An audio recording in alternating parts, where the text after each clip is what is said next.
આજથી 21 ઓગસ્ટ સુધી ચાલશે સંસદનું ચોમાસું સત્ર. 15થી વધારે બિલ સંસદમાં કરાશે રજૂ.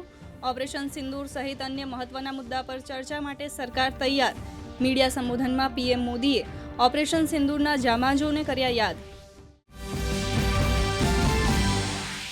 બિહારમાં ચાલી રહેલું વોટર લિસ્ટ રિવિઝનનું કામ અંતિમ તબક્કામાં પહોંચ્યું.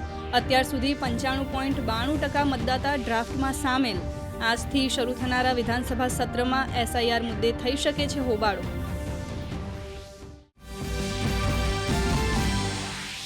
હિમાચલ પ્રદેશના અનેક જિલ્લાઓમાં ભારે વરસાદથી હાલ થયા બેહાલ.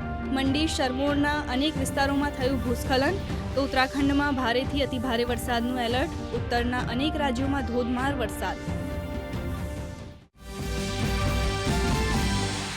ગઢ ગિરનાર પર મેઘમહેર થતા જોવા મળ્યો નયનરમ્ય નજારો. ભારે વરસાદના પગલે દામોદર કુંડ છલકાયો. સોનરખ નદીમાં આવ્યું ઘોડાપૂર.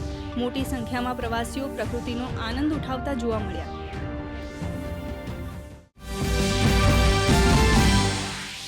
અમદાવાદમાં આજે સવારથી જ વરસાદી માહોલ. શહેરમાં વરસેલા 3.5 ઇંચ વરસાદથી અનેક જગ્યાએ ભરાયા પાણી.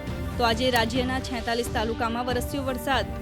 સૌથી વધુ અમદાવાદ શહેરની સાથે વડોદરાના સિહોરમાં 1 ઇંચ વરસાદ.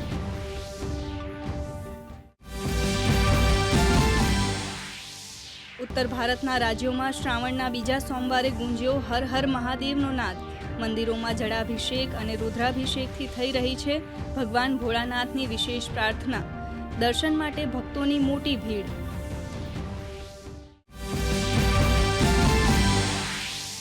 સપ્તાહની શરૂઆતમાં જ શેર બજારમાં તેજીનો માહોલ. સેન્સેક્સ 400 અંક અને નિફ્ટી 25,000ને પાર. બેન્કિંગ અને મેટલ શેર્સે સંભાળી બાજી. સોના અને ચાંદીમાં મિશ્ર કારોબાર. અને જાપાનમાં આવી શકે છે મોટું પરિવર્તન. સત્તાધારી પાર્ટીએ ગુમાવ્યો બહુમત. લોક લુભાવન પાર્ટીને મળી બહુમતી. પ્રધાનમંત્રી ઇશિબાનું ભવિષ્ય દાવ પર.